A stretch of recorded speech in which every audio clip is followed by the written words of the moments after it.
The first step to making sourdough bread is to build a leaven, which is no different than feeding your starter, but is done separately to be used all up in a recipe.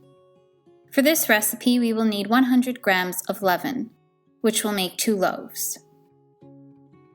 The feeding ratio is 2 parts of 100% hydration starter to 1 part flour and 1 part water. Measure 50 grams of your starter into a clean jar.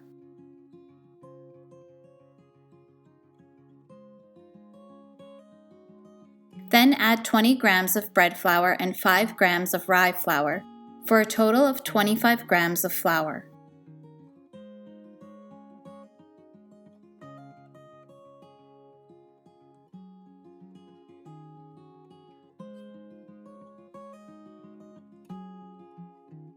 Then add 25 grams of water and mix vigorously to incorporate air into the mixture. A small rubber spatula is handy for this task, and you can scrape down the sides of the jar with it.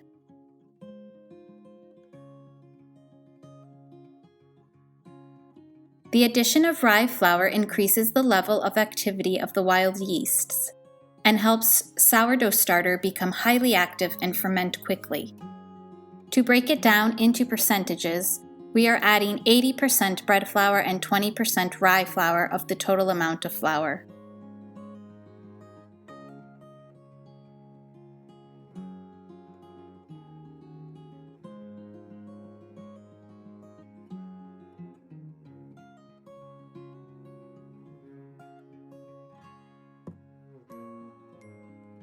Place a lid over the jar loosely.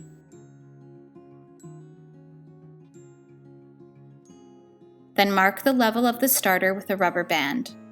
Place the jar in a warm spot to ferment and become active and bubbly. It should be tripled in volume in about 1 to 3 hours, depending on the environment and climate where you are located. So check on it every so often to monitor its progress. In the next video, I'll show you how to autolyse the flour and water while the leaven becomes active. Now we will mix the flours and most of the water of our dough recipe together to autolyse, or rest while the leaven becomes active. The flours used in this recipe are the same as what we used in our starter, bread flour and rye flour. But here we will use 90% bread flour and 10% rye flour, of a total of 1,000 grams of flour. This recipe makes 2 loaves. Measure 900 grams of bread flour and 100 grams of rye flour into a large mixing bowl. This dough is 80% hydration, which means the amount of water we add will equal 80% of the total amount of flour. For this recipe, we will add 800 grams of water to 1,000 grams of flour. But at this stage, we are only adding 750 grams of water. The other 50 grams will be added later when we mix in the salt. 80% is considered a high hydration level and is a wetter dough. You can play around with hydration levels to find out what works best for you. Beginner sourdough bakers often start out with a lower hydration level and then go up from there. Higher hydration doughs tend to produce a more open crumb structure with bigger air pockets in the final loaves. Start mixing the flours and water together. I'm using an old butter paddle to start and then switch to mixing by hand. You can use whatever utensil you like. A dough whisk, spoon, or fork would work.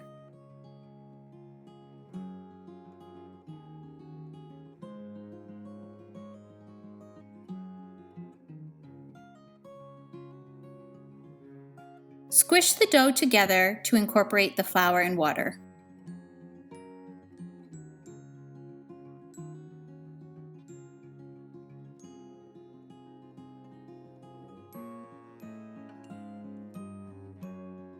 Use a flexible bowl scraper to clean down the sides of the bowl and help bring the dough together.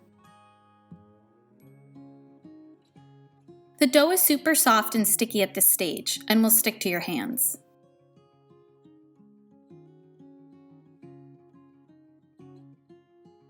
Here's a helpful trick to get wet, sticky dough off of your hands.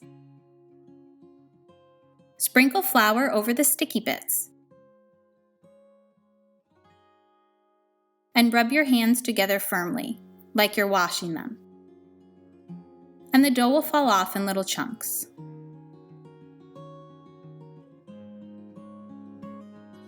This helps to keep your sink and drain free of excess dough bits, which can act like glue.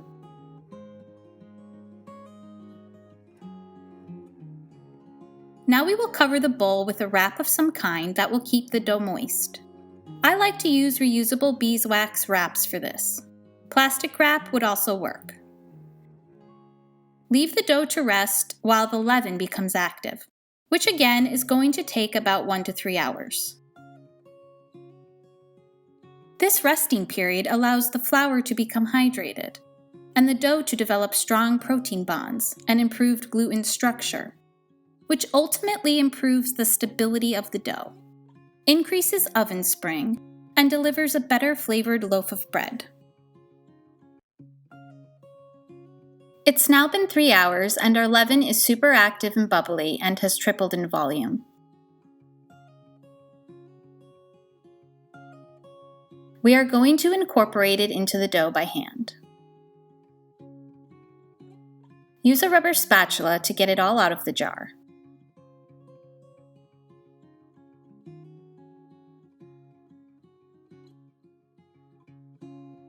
Then just start working it into the dough using your hand.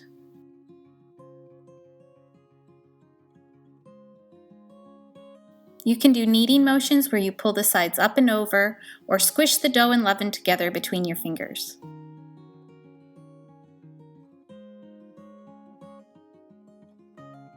Keep mixing this until the leaven is completely and evenly dispersed into the dough.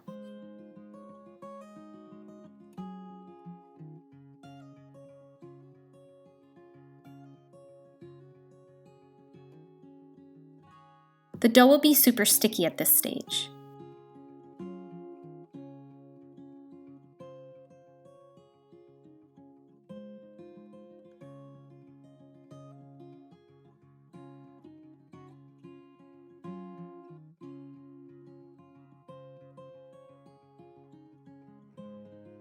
Use a dough scraper to scrape down the sides of the bowl and gather the dough together into a ball.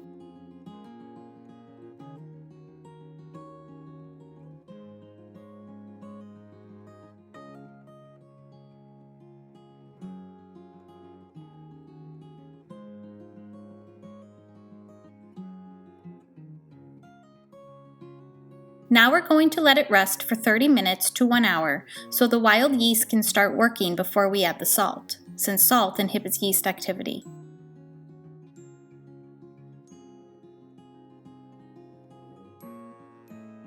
In the next video, we will add the salt and then cover the dough to bulk ferment. Now we are going to dissolve the salt into hot water, then let it cool to be added to the dough later on. Measure 22 grams of kosher salt into a bowl. If you use fine-grained salt, then reduce the amount to 18 grams. Pour 50 grams of hot water over the salt. The hot water will help the salt dissolve faster.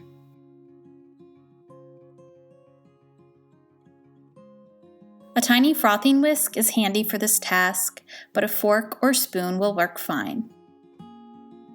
Keep whisking until most of the salt dissolves. It's okay if some salt grains don't dissolve. We do this step now so the water will be cool by the time we add it to the dough.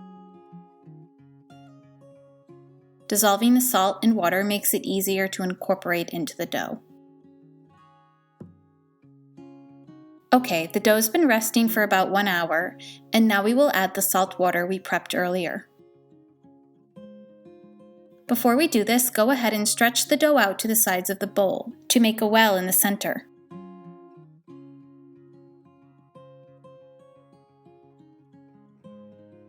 Then swirl the salt water around to get the salt on the bottom moving, and pour it into the well. Use your hand to pull the dough up and over the water to create a little parcel, if you will. You can see how stretchy and elastic the dough has become already. That means the gluten strands are forming nicely. Now start squishing the dough between your hands to mix the salt water into it.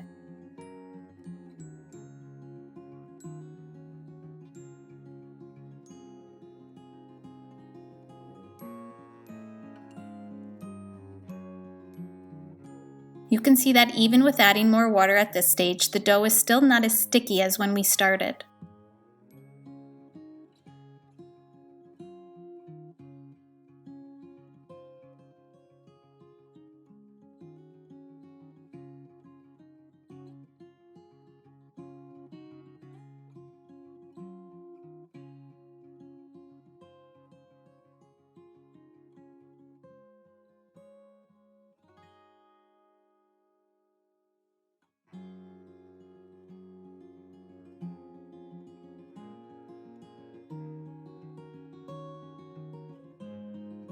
Use your bowl scraper to clean the side of the bowl and bring the dough together.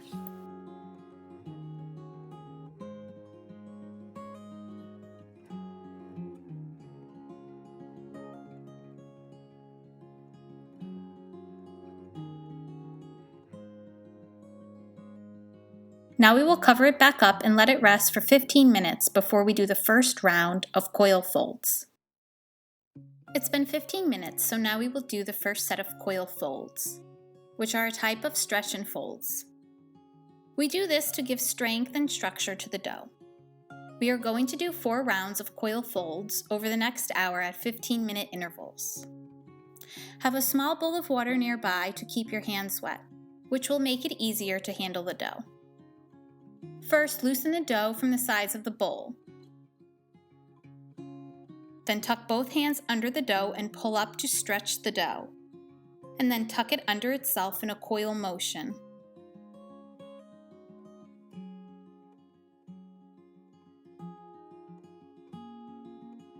Do this about 3 times, then turn the bowl 180 degrees, and repeat the same stretching and tucking motions to the other side. Pull up, stretch, and tuck under.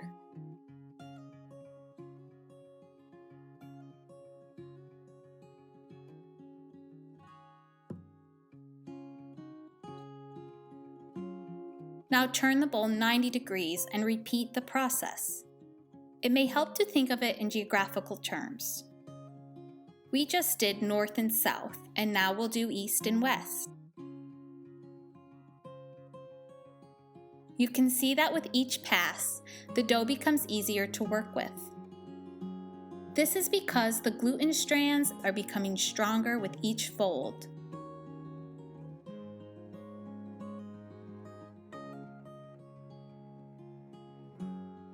Okay, the first round is done, so we will cover and rest the dough for 15 minutes. On to round 2 of coil folding. Remember to wet your hands. You can see that the dough has relaxed a little during the resting time.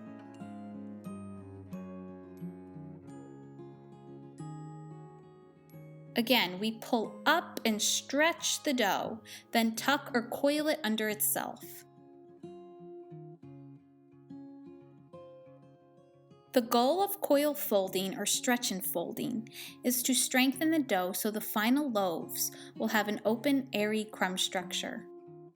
During baking, the yeast will die and give off carbon dioxide gas, which will cause the dough to expand and form air pockets. The stronger the gluten strands are, the larger those air pockets will expand. It is the same idea as filling a balloon with air. A strong dough will create little balloons of air when it's baked.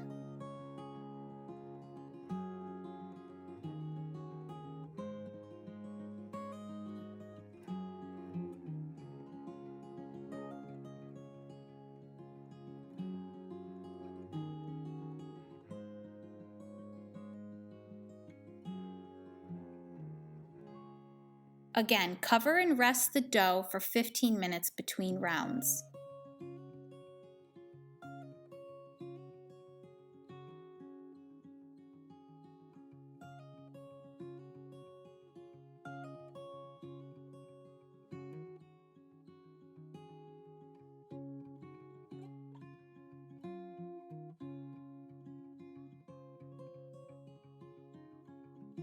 On to round 3. You can see the dough becomes stronger and easier to work with after each round of folding. Follow the motions as before, and remember to keep your hands wet so the dough does not stick to them.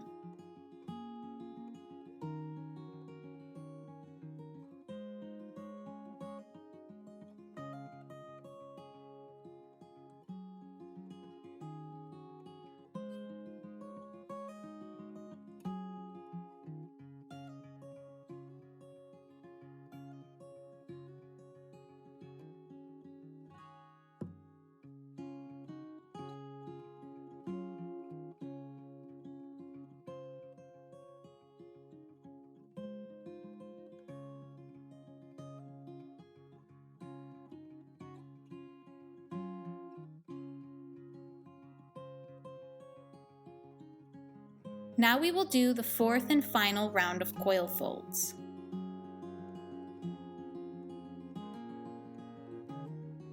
The dough has become so much stronger than when we started.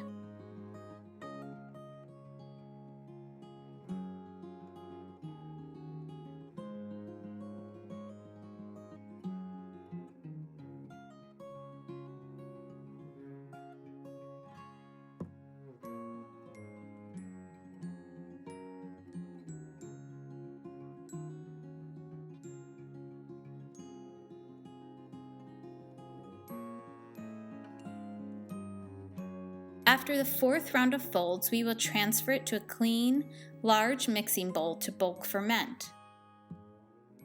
Use a bowl that is large enough to let the dough double in volume. Cover the dough and place it at room temperature.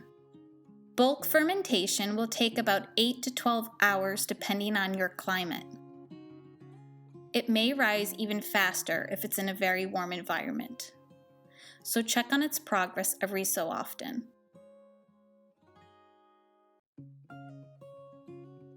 The dough has been bulk fermenting for 8 hours at room temperature. And you can see how soft and jiggly it's become. And some nice big bubbles have started to form.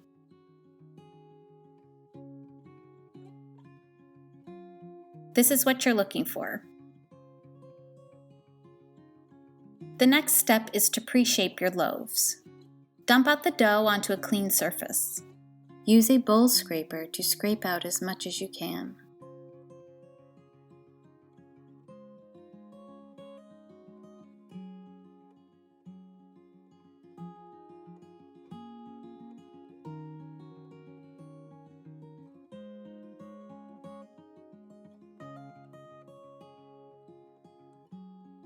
Wet your hands again at this stage to make it easier to handle the dough.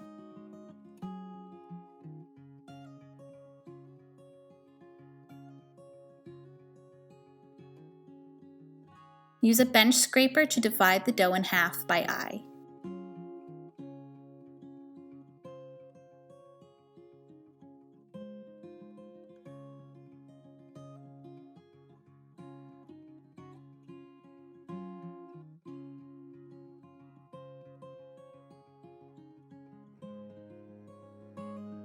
Working with one half at a time, coax the dough into a round shape, using your hands and the bench scraper.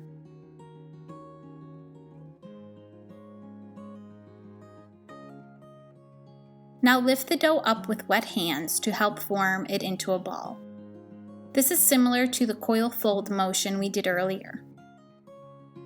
Coax the dough into a round and let it sit.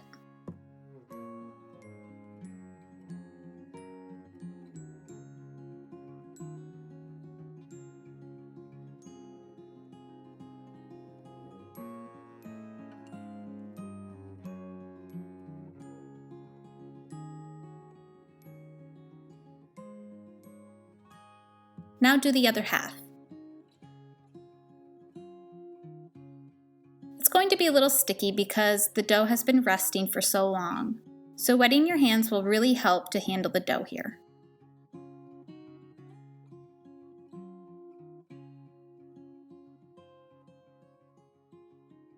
Now we will leave these to bench rest, uncovered for 30 minutes.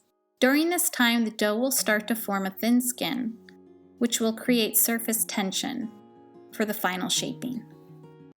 It's been 30 minutes and you can see the dough has relaxed. Gather your materials for the final shaping. You'll need 2 kitchen towels, 2 round bannetons or similar sized bowls, flour for dusting, and a small strainer for sifting flour. First, let's prep the bannetons or bowls.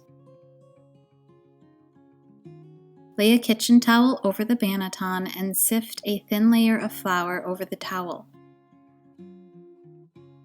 I like to use a small strainer for this to get an even layer of flour.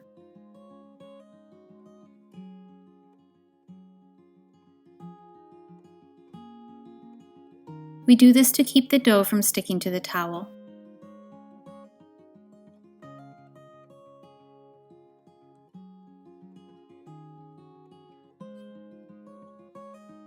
Repeat this process for the second vessel. Set them aside but nearby. Now we'll do the final shaping of the loaves. Sift a light and even layer of flour over the top of the dough.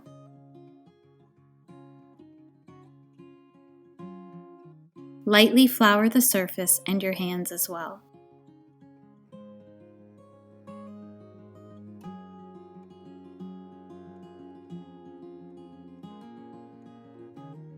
Use a bench scraper to help lift the dough up and flip it over so the floured side is facing down. Pull the dough with your hands to stretch it.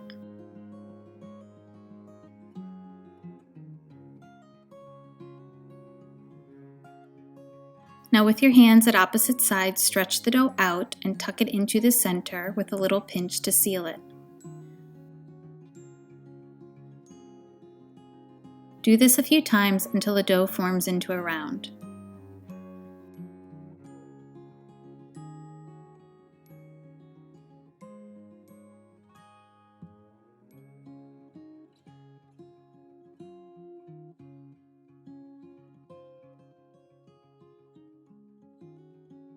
Now use your bench scraper to flip the dough back over with the seam side now facing down. With floured hands, coax the dough into a tight round. Nudge and gently tuck it as you turn it with your hands.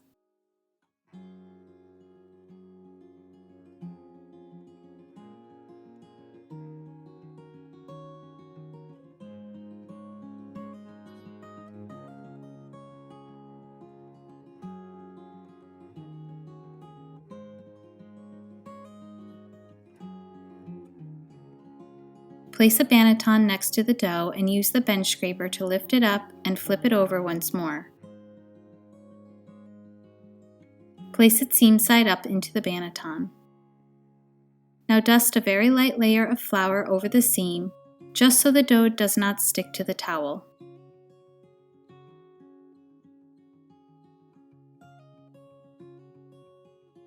Fold the ends of the towel inward to cover the dough.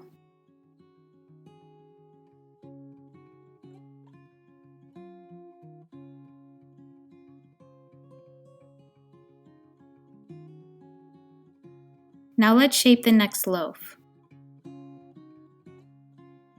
Sift a little flour on top.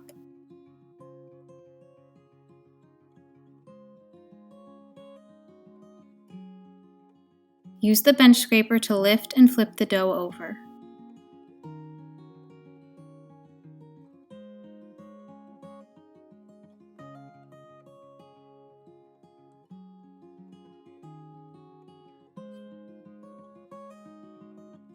Stretch the dough out at opposite ends and tuck it into the center. Turn and repeat, stretching and tucking until the dough forms a round shape.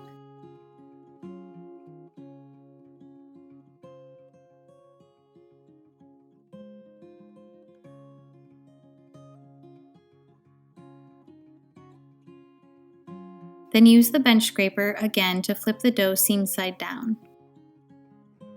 With floured hands, coax the dough into a tight round.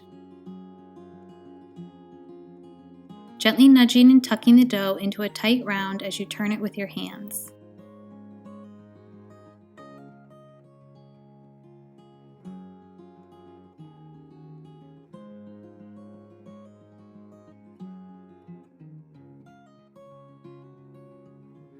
Place the other banneton nearby and use the bench scraper to lift and flip the dough, placing it seam side up into the banneton.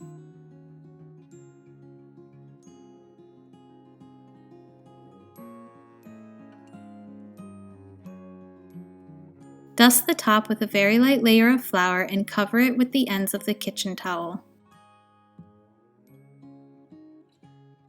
These will go into the refrigerator for a long, slow second fermentation, a process called retarding, meaning to slow the fermentation. We will let these loaves retard for anywhere from 8 to 24 hours, depending on what works best with your schedule. A long, slow, cold fermentation will improve the flavor of the final loaves.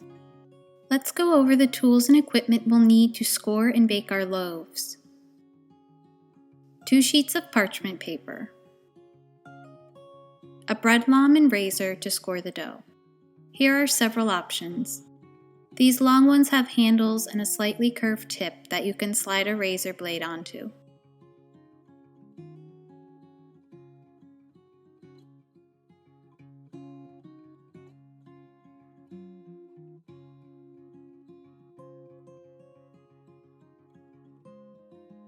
Bend the blade between your thumb and finger and slip the loam through the holes in the center of the blade.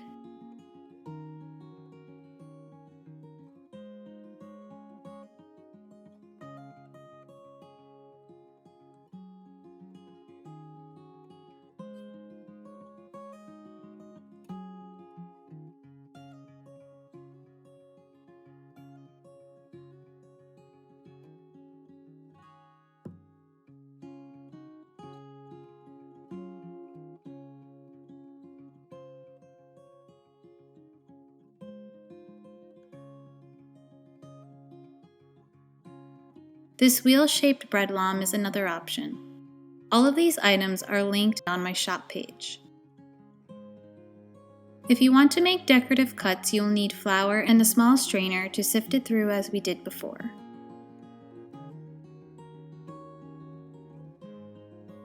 A pastry brush is also handy to brush away excess flour. We're going to bake the loaves in cast iron Dutch ovens. Seasoned cast iron or enameled cast iron finishes will work. Make sure the handles and lids are heat-proof at high temperatures. The lidded Dutch ovens will hold in steam to create the best baking environment. Here are our loaves after about 12 hours of retarding in the refrigerator. You can see how they've puffed up nicely and are soft.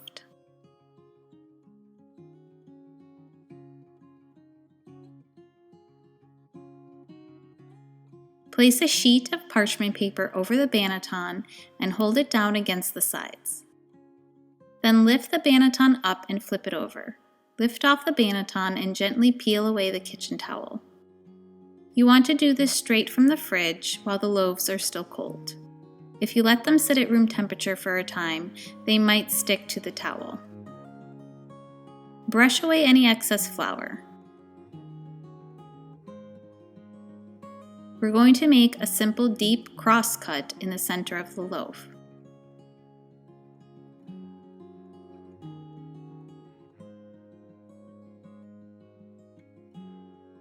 The purpose of slashing the bread like this is to control the direction in which the bread expands during baking.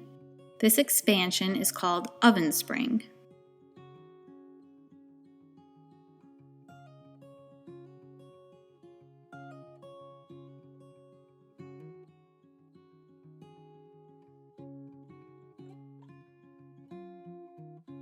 Now we'll lift the loaf up by grabbing the ends of the parchment paper and pop it into the Dutch oven. You do not need to preheat the Dutch oven. Some people do, but I found that it doesn't make enough of a difference to risk severely burning your hand or forearm on extremely hot cast iron. Place the lid on the Dutch oven and move on to the next loaf.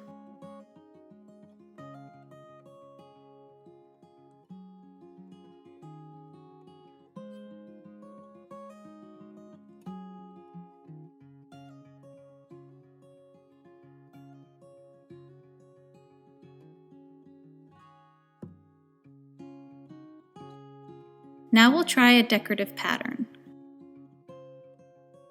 Dusting the top of the loaf with flour first will give more contrast to the cuts and make them more visually appealing.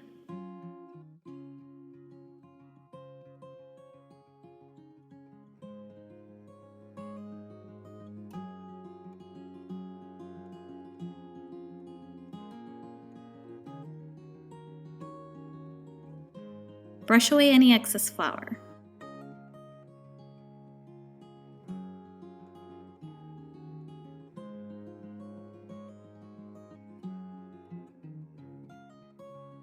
Make light, shallow slashes for any decorative cuts. Take your time and breathe. You got this.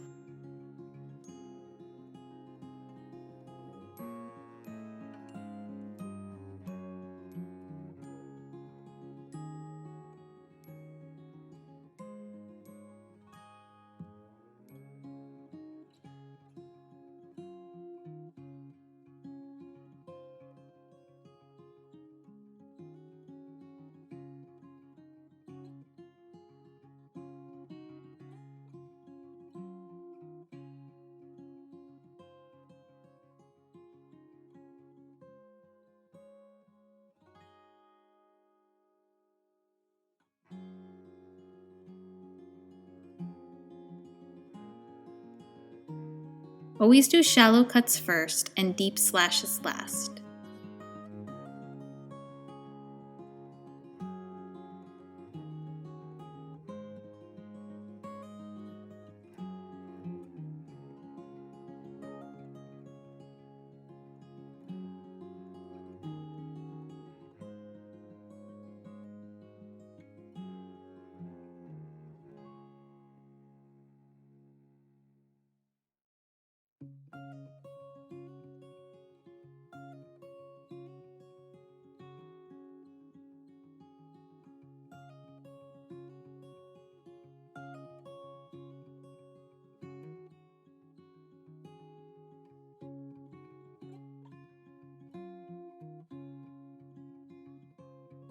Pop it into the Dutch oven and place the lid on.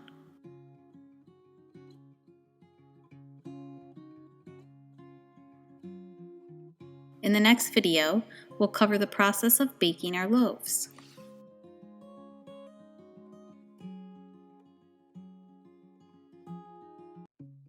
Turn your oven on and set the temperature to 500 degrees Fahrenheit or 260 degrees Celsius, and let it preheat for about 30 minutes before you take the loaves out of the fridge to score them. Bake them in the Dutch ovens for 35 minutes with the lids on. Then carefully remove the lids. When you do this, you should see a burst of steam.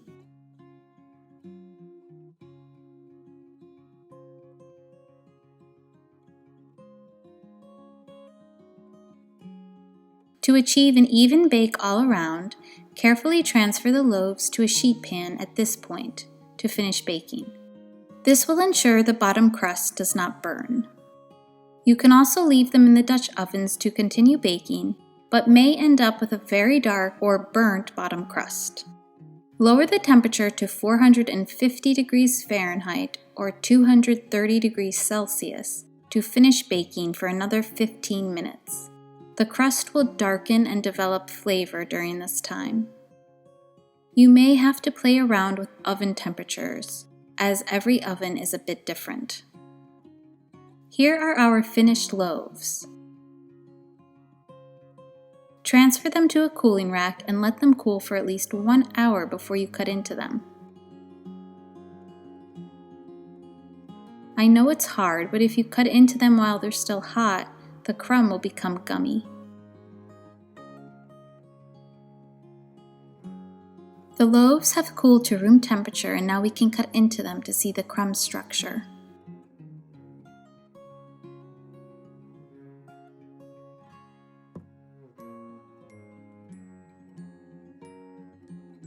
Through the techniques and method detailed in this course, we've achieved beautiful artisan sourdough loaves baked in a home kitchen. The crumb is open, light, and airy. The crust dark, blistered, and crackly. The flavor deep and nuanced, and just the right amount of sourness thanks to a long, slow fermentation. The aroma of fresh baked bread with malted caramel notes that will fill your kitchen as the crust darkens in the oven is pure heaven. Thank you for joining me on this sourdough bread adventure. Explore the rest of the course materials for a printable recipe, schedule guides, a glossary and FAQ section, and links to suggested resources and equipment to make your best loaves at home.